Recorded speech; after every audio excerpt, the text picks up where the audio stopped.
Bismillahirrahmanirrahim. Assalamualaikum warahmatullahi wabarakatuh. Selamat sore teman-teman. Ketemu lagi ya.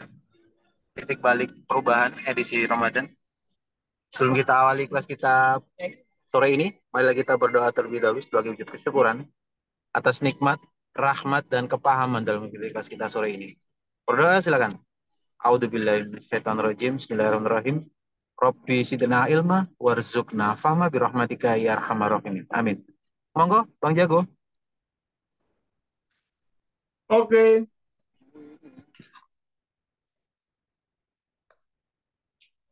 ya Bismillahirrahmanirrahim. Assalamualaikum warahmatullahi wabarakatuh. Selamat sore, menjelang buka puasa kita lanjutin ya.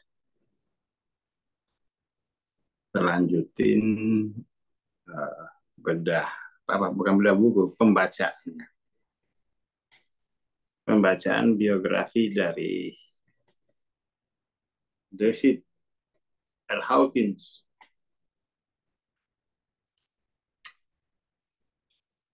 Di ayahnya Ramon.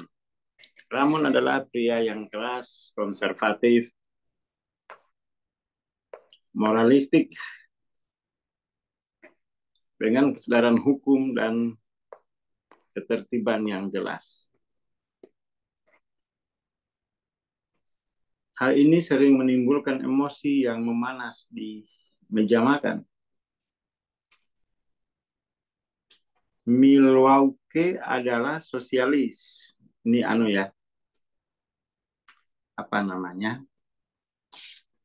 ciri politiknya. Sosialis dari tahun 90 hingga 1940. Dan sebagai seorang Republikan yang gigih, Ramon menemukan banyak hal yang tidak disukai dengan nada ideologis umum komunitasnya. Ditambah dengan pemerintahan demokratis Franklin dan legislatif Serikat Pekerja Baru, dan Ramon sering menemukan dirinya dalam kegemparan. Ramon sangat ketat, tidak mengizinkan tanda-tanda negatif atau vulgar di dalam atau di luar rumah, dan Hawkins serta saudara perempuannya menjalani pelajaran itu dengan baik. Namun Ramon tidak selalu begitu tegas. Dia kuliah selama larangan 1920. Bagaimana mungkin seorang musisi dengan bandnya sendiri bermain untuk orang banyak di kampus tanpa alkohol? Wah. Dia akan membuat Bagas Tuts Bir Cat-nya bentuk awal dari mobil sport. Wah, jadi ayahnya Hawkins bukan pakai Pajero lagi, sport car. Ya, coba kita lihat. Kita lihat modelnya. Senang kalau ngomong sport car. Sport car-nya ini kita lihat ya.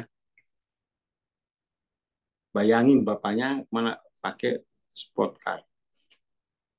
Kita dari ini jalan kaki kayaknya ini.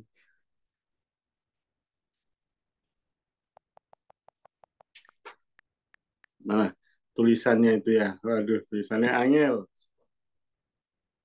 Apa namanya tadi? Stud.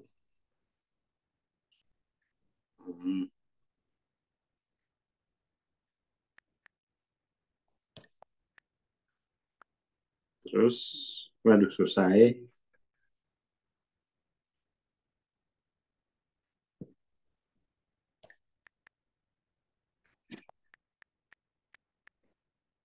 Cut ya.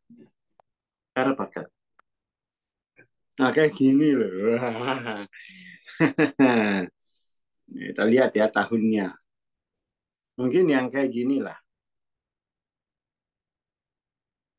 Kita lihat evolusi mobil sport itu ya.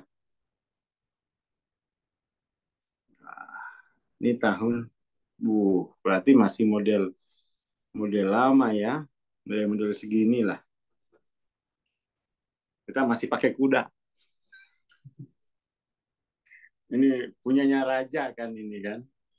Ya, nah itu Raja Soekarno, nah gituan. Gitu. Dengan minuman keras untuk dijual di pertunjukan mereka, $50 per perjalanan. Pemain bass di orkestranya juga membawa bass ekstra dengan pintu tersembunyi di belakang yang berisi minuman keras. Ya ini salah satu sisi kulturalnya gitu ya. Jadi sana kan kalau minuman keras itu kan yo kayak sinom kalau di sini itu kayak beras kencurnya sini lah. Jamunya orang sana. Jamunya orang sana. Tapi ini sisi kultural mereka. Yang kayak begini nggak usah diikuti. Kita minumnya cukup legen, dah. Udah pesan legen aja sama Pak Edi gitu, dah. Pesan legen, pesan degan gitu aja, nggak usah ikut-ikut gini. Tapi itu intinya itu ya kultural di sana itu kan kayak gini bukan hal yang terlarang, kan? Nggak dilarang secara adat. Jadi ini bagian dari adatnya orang sana. Tuh. Adatnya orang sana. Adik David, Sally, lahir 1929, 1,5 tahun setelah David. Temperamennya sangat kontrak dengan David, dengan Hawking ya. Tapi mereka masih dekat. Kecenderungan Hawking yang ultra introvert mengimbangi kepribadian Sally yang ekstrim dan extrovert. Hawking jarang menyebut adiknya gitu ya. Mungkin saking itu kali ya, golongan atas tuh kan nggak perlu nyebut-nyebut gitu kan. Lain dengan kita, wah kayak koncoku, kayak adikku. Sementara Hawkins sendiri pendiam dan pemalu dalam lingkungan sosial, Sally sangat percaya diri. Dia sering memulai percakapan dengan orang asing. Hawkins lebih memilih temannya sendiri atau orang dewasa. Sally hampir tidak pernah sendirian dan umumnya menjadi ketua geng, ketua kelompok.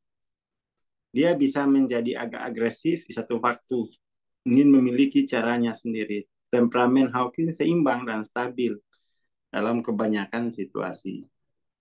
Sally murung, berganti-ganti di antara yang ekstrim itu ya. Dia cepat mengalami kegembiraan, juga cepat kesal, cepat depresi. Cocok ini mentoring. Hawkins sangat bertanggung jawab, bahkan sebagai seorang remaja. Ketika ibunya menempatkan mereka di tram untuk ditumpangi sendiri, dia menginstruksikan Sally, sekarang duduk di sebelah kakakmu gitu ya. Perhatian sama adanya gitu. Ketika ingatan akan instruksi ini mulai hilang beberapa saat kemudian, saudara perempuan Hawkins berlari ke atas dan ke bawah lorong, tertawa dan cekikikan. Usil ya. Hawkins menyusut karena malu dan dipermalukan, berpura-pura tidak mengenalnya. Gondok guys. Saat anak-anak tumbuh di Midwest sepanjang pantai Danau Michigan, mereka menyesuaikan diri dengan suhu yang menusuk tulang dan angin yang kencang. Lain yang bikin orang senang minum bir itu ya dingin, buat penghangat gitu. Minum legen nggak cocok. Diabetes. David dan Hawkins dan Sally biasa berlari keluar pada musim pagi dingin untuk memeriksa termometer. Suhu target adalah apapun di bawah negatif 20. Bayangin. Jadi mereka minum bir itu ya untuk penghangat tubuh, kata orang sana gitu. Bukan untuk mabuk-mabukan. Di sini kan minum bir itu buat biar lari dari tagihan uang belanja harian. Pelarian, kalau di sana pertahanan.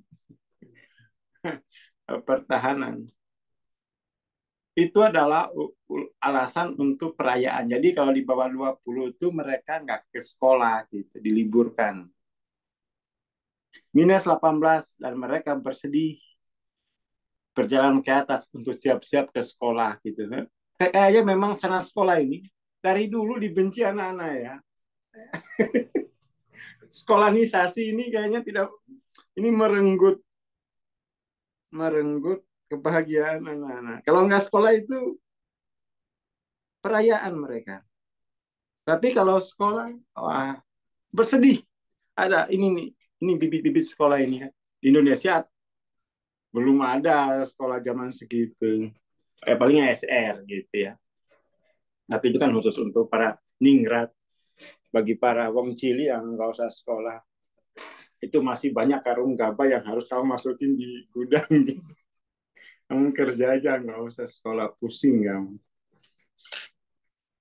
Biar otakmu nggak evolusi gitu. Biar otakmu aja yang evolusi. Ya menarik baca biografi itu ya. Ternyata yang malas ke sekolah itu bukan hanya anak ibu-ibu panjenengan semua gitu. Hawking ya malas ya sekolah. Ketika orang tua mereka tidak ada di rumah, Hawkins dan Sally akan berlomba ke piano di mana setiap anak saling bertukar kata view dan bau sambil memukul tuts gading dengan kegembiraan yang menantang di mata mereka. Tumbuh dewasa, mereka bermain bersama dengan gembira dengan permainan tenis meja, bulu tangkis, dan kroket yang tak ada habisnya. Orang kaya. Nah, ini yang paling penting. Ketika dia masih sangat muda, ibunya itu membacakan The Wizard of Oz. Ini buku kayaknya semua toko-toko di apa ya, semua penulis buku yang saya baca masa kecilnya dibacain ini loh. Kalau kita kan bacanya Sangkuriang, Ande-Ande Lumut. Coba kita lihat jenis bukunya ya. Coba kita lihat gitu. Itu buku apa? Buku cerita tentang mistik apa ya? Terkenal ini. Terkenal. Ini buku apa sih?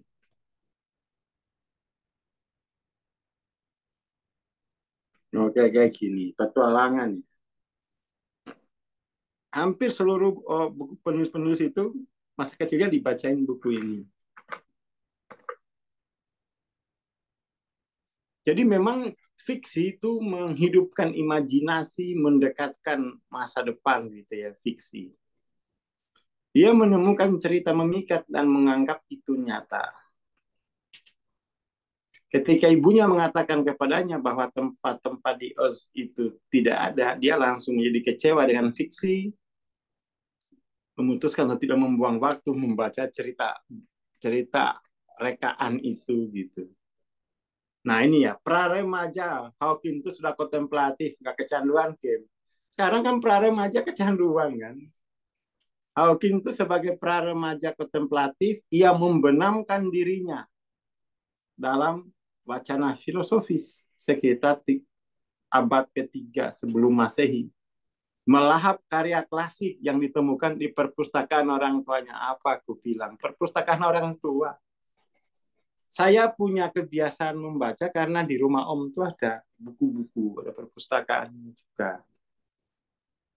Ada. Itu penting menstimulus itu. Isi apa rumah kok isinya dandang, panci, apalagi loyang, lemari. Ini. Usahakan isi bukunya yang berbobot. Biar anaknya itu punya wacana filosofis. Nanti dikasih rak-rak bukunya itu.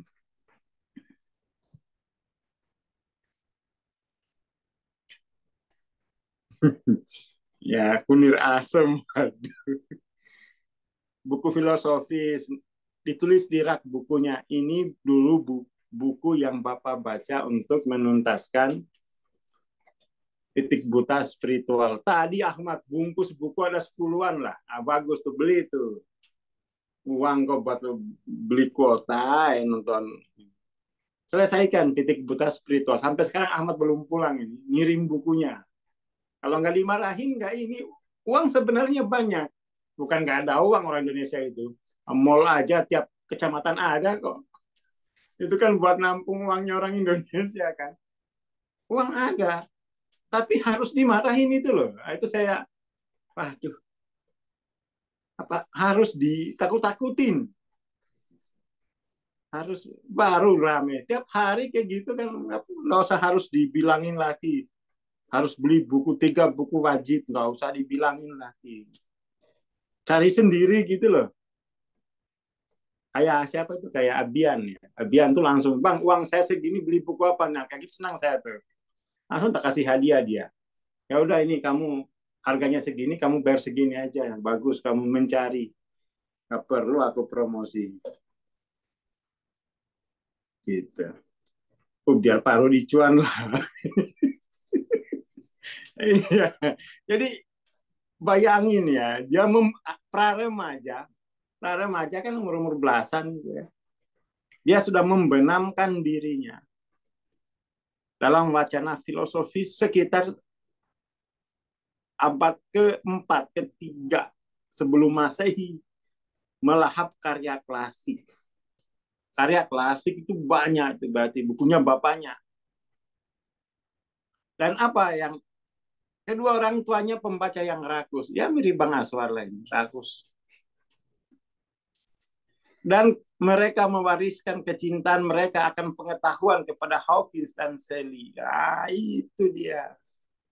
Kamu warisin sepatu robek. Kebiasaan yang diwariskan tuh.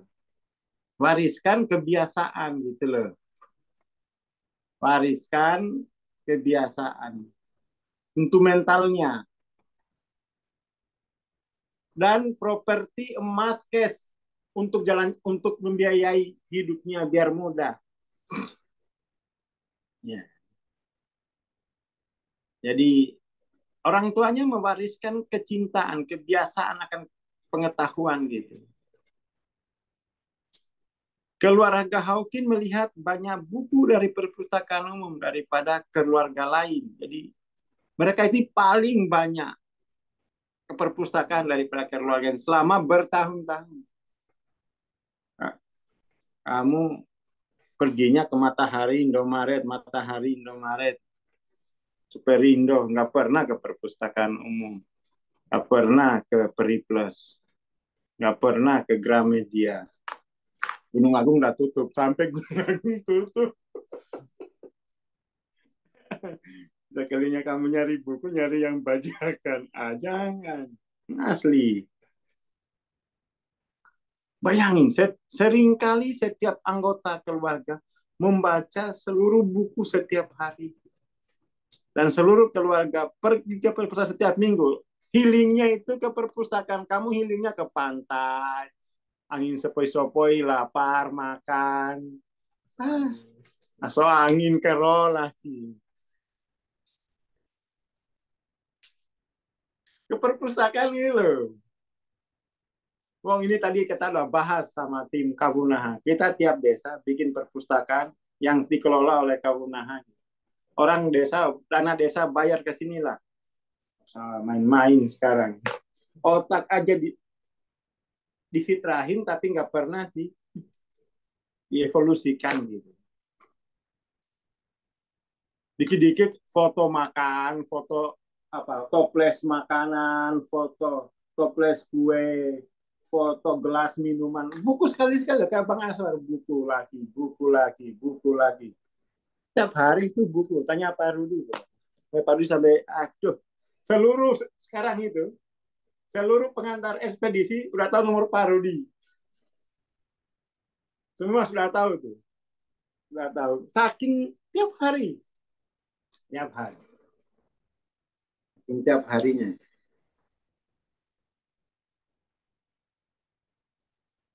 Jadi jangan eman-eman gitu. Ya kue putri salju ya 5 toples aja satu rumah. Udah itu udah banyak. Buku yang dibanyakin. Hari ini saya datang lagi bukunya. Ada teori kritis Jurgen Habermas gitu ya. Tiap hari saya itu. Sekarang itu yang mulai ngikut itu Jenny, mulai membangun perpustakaan di kos-kosannya dia. Isinya kok baju, sama tolak angin, gitu ya. Jadi ini penting. Jadi orang tua itu usahakan wariskan kebiasaan untuk anak. Saya termasuk di tempat om saya. kakak ibu saya itu. Saya dapat dua warisan yang sampai sekarang itu menjadi gaya hidup saya, baca buku dan olahraga. Om saya selalu mengingatin, kamu pintar-pintar sakitan ya, sering masuk ICU kamu. Om saya habis sholat subuh langsung lari, pulang ya baca buku gitu. Kebiasaan orang sukses. Itu nular ke saya. Tiap hari begitu. Saya hanya lihat nih, saya sukses ya kayak gini ya. Bapak saya pagi-pagi udah ngambil parang, udah pergi cari kayu. Bapak saya huruf aja nggak apa namanya, tidak tidak tahu gitu. Tanggung banget di pinggir pantai sekalian tengah laut.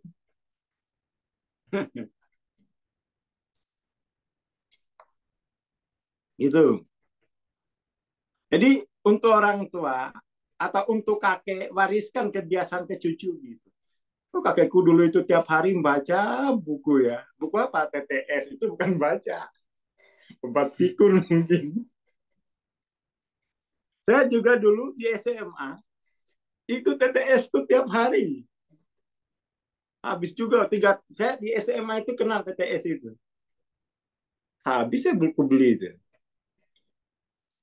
Seringnya TTS tuh SMA saya udah mulai. Habis terisi gitu. Kalau itu bukan kebiasaan keluarga, ikut teman. Saya lihat kok yang kalau bawa TTS itu jadi agak lain. Jadi perhatian juga. Kan mahal itu. Jadi keren gitu ya. Itu saya juga, waduh, habis uang saya itu. Tapi karena itu kosakata saya jadi banyak. Gitu. Harus beli kamus. Harus beli kamus. Saya ada kamus nih KBBI. Nah itu ya. Gitu. Ayah Hawkins seorang pembaca cepat yang mahir dan mengajarkan keterampilan itu ke putranya. Nah ini loh. Lagi-lagi Hawkins itu kutu buku klasik, kutu buku. Menyerap informasi dengan kecepatan mengejutkan. Hawkins ini salah satu penerima apa ya? Apa istilahnya itu ya? Orang dengan IQ tertinggi. Masuk Mensa dia, grup. Jadi Mensa. Dia masuk salah satu anggota di kelompok komunitas Mensa. Mensa. Gitu ya. Nah, Mensa, ada Mensa Indonesia. Ini komunitas untuk orang IQ di atas rata-rata. Harus tes IQ kamu, nggak bisa kamu langsung daftar ke IPC, nggak bisa. Tes IQ dulu, baru masuk. Hawking tuh masuk di sini. Organisasi untuk orang-orang yang punya IQ tinggi. Gitu. Nanti kita ikut semua nanti. Mensa ini. Nah, saya nggak bisa masuk. Kalau saya sudah tinggi ya. Pada usia 12 tahun, dia mengatakan bahwa dia menduduki peringkat pertama di Wisconsin untuk usianya dalam hal kecepatan membaca dan pemahaman. Hawkins ingat membaca rata-rata 500 buku tiap tahun. Zaman semono, 500 buku setiap tahun. Teman saya itu 600 jurnal buku setiap 6 bulan. Sekarang itu udah mau jadi profesor. Kamu baca buku 3 aja ngantuk ya bang. Orang Indonesia itu bukan tidak mampu beli buku rupanya tuh. Malas membaca. Gitu. Malas baca. Makanya ketika dimarahin suruh beli-beli, tapi dibaca apa enggak, awas saja pokoknya. Tiap kopdar, tiap mastering bawa bukunya gitu ya. Dia memiliki kemampuan membaca fotografis, kayak Tesla gitu ya. Tesla itu kan kemampuan membaca fotografis. Matanya hanya perlu berhenti 2 kali untuk hal pada halaman untuk memahami seluruh halaman. Dalam setiap buku, dia menyimpan catatan pribadi, meringkas pelajaran paling penting yang dipelajari. Kayak saya ini. Catatin. Tidak pasti siapa yang pertama kali memperkenalkan Hawking pada filsafat Yunani kuno. Ayahnya lebih menyukai bacaan yang lebih praktis serta buku-buku tentang musik dan estetika. Kemungkinan besar adalah kakeknya. Kakeknya dari pihak ayah kayaknya ya. Seorang pembaca setia, jadi sudah beranak pinak ini membaca buku. Gitu. Sudah turun-temurun, sudah menjadi gaya hidup membaca buku. Nggak perlu ini. Nggak perlu ditanyain siapa yang belum punya 3 buku wajib. Nggak usah laki lah itu ya. Langsung dah, pokoknya masih tanyain laki. Dilengkapi dengan pikiran yang tidak biasa, apresiasi terhadap keindahan dan estetika, dan ketertarikan mendalam pada kebenaran, Hawkins terpesona oleh keanggunan intrinsik filsafat kuno.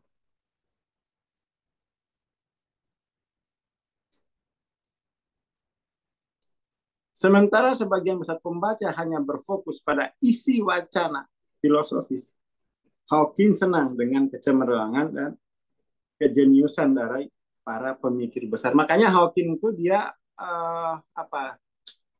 jadi Barat itu dari kan filsafat itu di sana abad keempat lah. Hawking tuh punya koleksinya dari abad keempat ini sampai terakhir hidupnya gitu. Seluruh buku itu dia tahu. Seluruh buku. Saya kemarin itu mau beli, tapi bukunya harganya 22 juta, ngeper juga.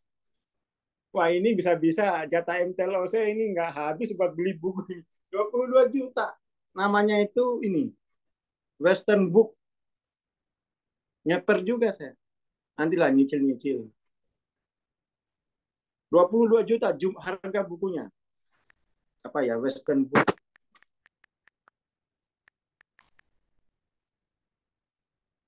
Ya suruh Mas Jamim cari-cari yang bekas saya masih mahal.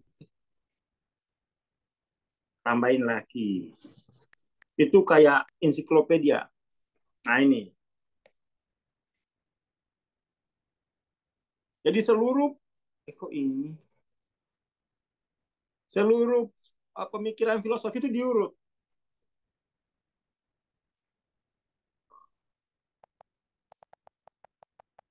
Dua tahun lalu saya udah mau beli itu. Bukan ini sih. Ya buku filsafat apa itu? Bentar ya. Carian dulu. Biar beli. Satu desa patungan lah. Satu desa patungan ini harus satu desa patungan. Apa gitu ya. Ada kok. Jangan minder. Kok Bang Asa promosi buku. Lah, kamu promosi apa? Ayo kita cariin. Besok ya PR-nya besok ini. PR besok. Biar wacanamu itu nah hanya baju lebaran. Nah ini nih, Great Book of the Western World. Nah ini 22 juta nih. 22 juta.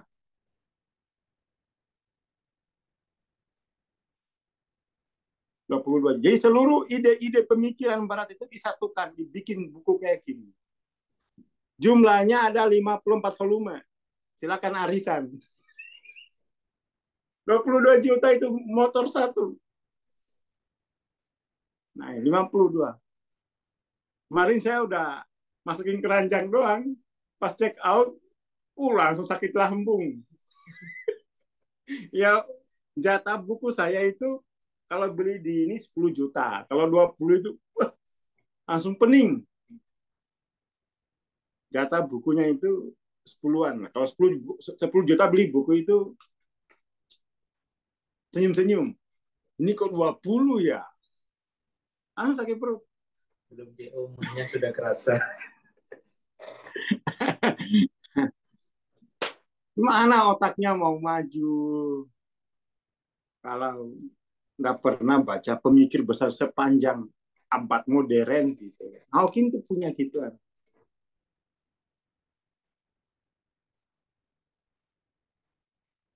Seperti itu.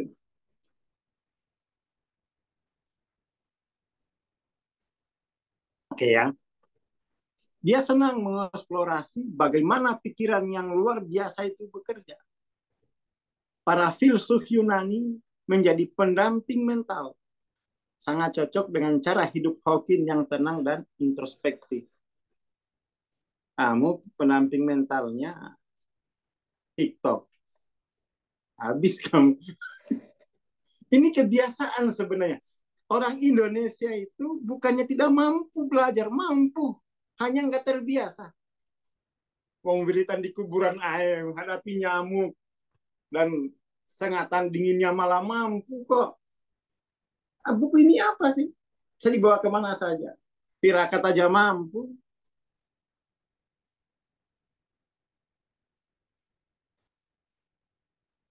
Kita baca 3 buku saja ngorok dan ileran. Waduh. Gitu. Saya sendiri itu juga apa ya? Juga apa ya? Kebiasaan membaca buku saya banggakan gitu loh. Saya banggakan. Karena itu langka di Indonesia. Bayangin beli buku aja, kalau hitung totalnya itu sudah 700 jutaan. Selama di perpustakaan yang dibangun sekarang ini kan bukunya 2000 lebih, itu 3 tahun untuk mengumpulkannya. Itu yang di sini ini lebih 100 juta ini. Di ruang podcast itu tuh lebih 100 juta. Karena buku-buku barat lebih dia 100 juta. Dulu waktu aku dapat honor dari Kominfo yang tampil itu kan lumayan honornya. Itu Peri Plus tiap bulan itu aku beli 10 jutaan lah. 10 juta. Sampai dia tawain anak-anak, gimana ya saya berhenti biar nggak beli buku. Kalau nggak saya beli buku, beli apa? Saya nggak ngerokok, ya kan? Nggak minum minuman keras, nggak suka ke diskotik. Kenapa? Udah pernah. Udah pernah. Nah, itu Hawking gitu ya. Maka remaja yang tidak mewakili tipe kelompok ini terjun ke dalam teks-teks yang membentuk fondasi peradaban barat seperti buku Republiknya Plato, buku Etika Aristoteles, meditasi Marcus Aurelius yang kita sekarang sebut Stoik gitu ya, dan Enam dari Plotinus. Dalam dialog Plato lah Hawkins menemukan mentor moral intelektualnya pada Socrates yang belum pernah menulis apapun dalam banyak hal, mewakili puncak kebijaksanaan Barat. Salah satu yang dikagumi Hawking dari Socrates itu gini, Socrates bilang, orang itu berbuat salah karena dia tidak tahu. Itu yang dikutip Hawking. Itu pendapat Socrates yang ditulis Hawking di buku-bukunya. Ternyata dari kecil dia dapat itu. Orang kalau berbuat salah itu karena dia tidak tahu. Bukan karena dari sononya. Bukan karena dari sononya. Gitu. Oke ya. Socrates juga itu kan Socrates ini kan yang memberi metode untuk mendapatkan pengetahuan melalui dialektika. Kan itu Socrates itu kan. Metodenya dialektika. Jadi untuk mendapatkan kebenaran itu melalui dialektika. Hawking menguasai. Socrates mempertanyakan segalanya dengan intuisi. Setiap jiwa harus menemukan kebenaran di dalam, tidak hanya dari perolehan eksternal gitu loh. Makanya melalui dialektika itu cara kita untuk merespon pertanyaan-pertanyaan eksternal. Dia percaya bahwa kita semua mengetahui kebenaran dan hanya perlu membangkitkannya melalui pertanyaan dialektis. Nah, gitu kan. Dialektika. Tahu saya. Kau tahu, sudah belajar. Kamu baru apa itu dialektika, Bang? Gosip ya lain. Jadi ketika kamu dipaparin kayak begini, pertanyaan-pertanyaan filosofis mendalam, itu nanti bangkit kebenaran pada dirimu gitu. Bangkit. Bangkit. Dialog Sokrates yang ditemukan di halaman-halaman Plato. Jadi Sokrates itu tidak pernah sedang nulis buku. Bukunya itu wawasan itu banyak di bukunya Plato. Mungkin berbicara dengan pengetahuan yang lebih dalam di dalam jiwa Hawking yang sedang berkembang. Bertindak sebagai jembatan awal menuju pemahaman manusia yang lebih jauh. Bagi Hawking, sementara Plato dan Aristoteles sama-sama brilian secara intelektual, Sokrates memiliki kebijaksanaan yang lebih besar. Seperti seorang mistikus. Jadi tadi itu yang ini loh. Jadi Hawking lebih suka ke Plato, ke Sokrates. Sementara orang-orang yang tidak suka dengan Sokrates, larinya ke muridnya Sokrates, Aristoteles, dan Platon. Platon sebenarnya itu. Platon. Orang sana kalau bunyinya Platon. Orang sini Plato. Itu Platon kalau orang sana nyebutnya Platon. Platon itu artinya dahinya apa? Lebar gitu ya. Jenong apa ya? Dahinya lebar gitu. Jenong ya. Oke, itu dulu ya. Lanjut satu paragraf dah. Kita belum buka puasa ini kan. Daripada ke dapur salah ngambil, mendingan tahan dulu di layar gitu. Enak kan ya? Apa ya? Kita bisa, Hawking tuh kayak begini karena udah dibiasakan gitu. Kalau kamu masa kecil muda seperti itu, anakmu harus seperti jalan hidupnya cerita ini gitu. Nah, boleh nggak? Kamu harus berjuang. Menikah itu dipikirin anaknya. Kalau ibunya itu gampang. Anak itu. Kamu pikirin ibunya aja. Terus skincare-nya mahal apa enggak. Ya kan? Jangan. Pikirin anaknya. Itu orang kampung saya begitu. Kalau orang mau nikah itu yang dipikirin anak. Bukan hanya ibunya. Bukan hanya loh ya. Tapi itu anaknya yang setelah menikah itu kan ibunya itu kan sudah otomatis sekeluarga anaknya ini. Nah, ini sudah saya bacain caranya itu gini. Jadi ajarkan tentang kebenaran yang bersifat mistis dan kebenaran yang bersifat intelektual. Hawking menemukan itu. Yang mistis itu Sokrates, yang intelektual Aristoteles dan Platon gitu. Sudah terkategori di sana tuh. Di sini kan mistik itu ya nggak jelas kemana gitu. Pengaruh Sokrates terhadap arah kehidupan Hawking tidak dapat diremehkan. Hawking dibesarkan selama periode depresi ekonomi yang besar dalam kebingungan politik. Sebagai seorang pemuda yang cerdas dan sadar, dia memperhatikan penderitaan dan kekhawatiran orang dewasa di sekitarnya. Ini kayak saya kan, lihat sepupu saya, om-om saya datang minta dibantu pernikahan. Waduh, nggak bisa itu. Pria yang lebih tua jarang mengubah percakapan mereka ketika Hawkins yang pendiam dan introspektif memasuki ruangan. Meskipun dia tampak jauh dan tidak sadar, Hawkins mendengarkan perselisihan para tetuanya. Jadi, didengarkan. Bagi Hawkins, Sokrates menawarkan jalan keluar dari penderitaan pada masanya. Solusinya dengan temukan solusi penderitaan dengan mengejar kebenaran. Hawking aja gitu. Kebenaran apa? Kebenaran mengenai jati dirimu. Akumu itu loh. Intelektual tuh nanti. Kalau udah selesai. Saya aja begitu dulu. Tapi saya itu masuk ke jalan itu karena nggak punya duit kuliah. Kalau punya duit ya nggak ketemu jalan penemuan jati diri, nggak ketemu. miskin, nggak ketemu gitu. Saya tersesat di jalan yang benar.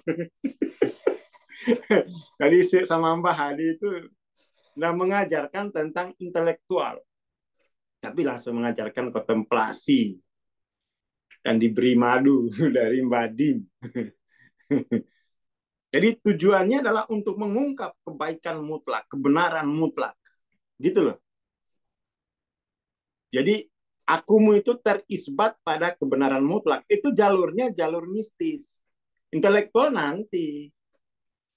Intelektual kalau kamu sudah selesai pendasaran dirinya, turun ke kemanusiaan. Kembangkan otakmu. Dengan selesaikan titik buta bahasa. Kalau sudah bahasa bagus, belajar logika. Setelah itu baru belajar filsafat. Itu urut-urut. Saya SMP bacaan saya udah filsafat ya. Perpustakaan itu ada kamus filsafat. Wah, itu saya banggain tuh sama anak-anak. Gitu. Tapi jangan lari dulu ke situ. Temukan dulu jati dirimu, baru kembangkan kemanusiaan. Itulah kebudayaan. Gitu. Itulah peradaban. Jangan kebalik. Jangan kebalik. Jadi urutannya itu temukan jati dirimu, baru kembangkan otakmu, kemanusiaanmu. Gitu. Melalui ilmu bahasa, logika, dan filsafat. Setelah itu baru pergi ngelamar siapa gitu. Yes, gitu. Gila ngelamar, yes. Ini untuk anak-anak muda ya, anak muda. Tidak ada yang memberitahu calon mistikus muda ini bahwa ini tidak mungkin. Jadi wacana Sokrates hanyalah bentuk filsafat dan bahwa umat manusia telah berjuang dengan masalah ini selama lebih dari 2 milenium, 2000 tahun. Jadi kata Hawking, kalau menderita itu kamu jangan ambil dulu jalan keluar, tapi cari jalan ke dalam. Gitu. Itu Sokrates yang menginspirasinya. Makanya Hawking itu ketika dia kecanduan, dia pergi cari jalan ke dalam. Pergi meditasi di Sedona gitu. Dia menempuh itu. Dia sudah punya panduan dari kecil gitu. Karena kenapa? Bangsa Barat itu kategorinya bagus. Kalau kamu agak bakat dikit untuk medukun, baca Sokrates. Kalau kamu ada bakat untuk politisi, untuk intelek, kamu bacaan Platon dan Aristoteles. Tapi sebenarnya itu bukan pembagian semacam itu. Semuanya harus include itu intelektual itu kalau sudah beres pendasaran diri. Perjuangan batin paradok eksistensi yang dikombinasikan dengan IQ tinggi. Dia bergabung dengan Mensa pada tahun 63 ya. Memberikan tempat berkembang biak yang unik untuk pengajaran intelektual dan eksistensial. Orang tua Hawkins mendukung dan memberi makan keinginan intelektualnya. Meskipun mereka tidak menyadari kecemasan eksistensialnya dan memupuk kecintaan pada seni. Nah ini nih, memberi makan. Memberi makan ini beri buku. Jangan yang kebayang bapau, wingko, enggak. Itu buat perut. Buku dia, buku. Oke, itu dulu ya. Udah siap-siap ajan nih. Ini harus saya pilih dulu menu berbuka yang manis-manis. Oke, terima kasih. Sampai jumpa besok pagi ya. Terima kasih. Assalamualaikum warahmatullahi wabarakatuh. Selamat berbuka puasa. Waalaikumsalam warahmatullahi wabarakatuh. Terima kasih Bang Aswar. Terima kasih teman-teman. Ini selamat berbuka ya. Ini daerah Surabaya dan sekitarnya udah maghrib ini. Terima kasih. Kita bertemu besok pagi insya Allah. Assalamualaikum warahmatullahi wabarakatuh. Selamat malam dan selamat berbuka.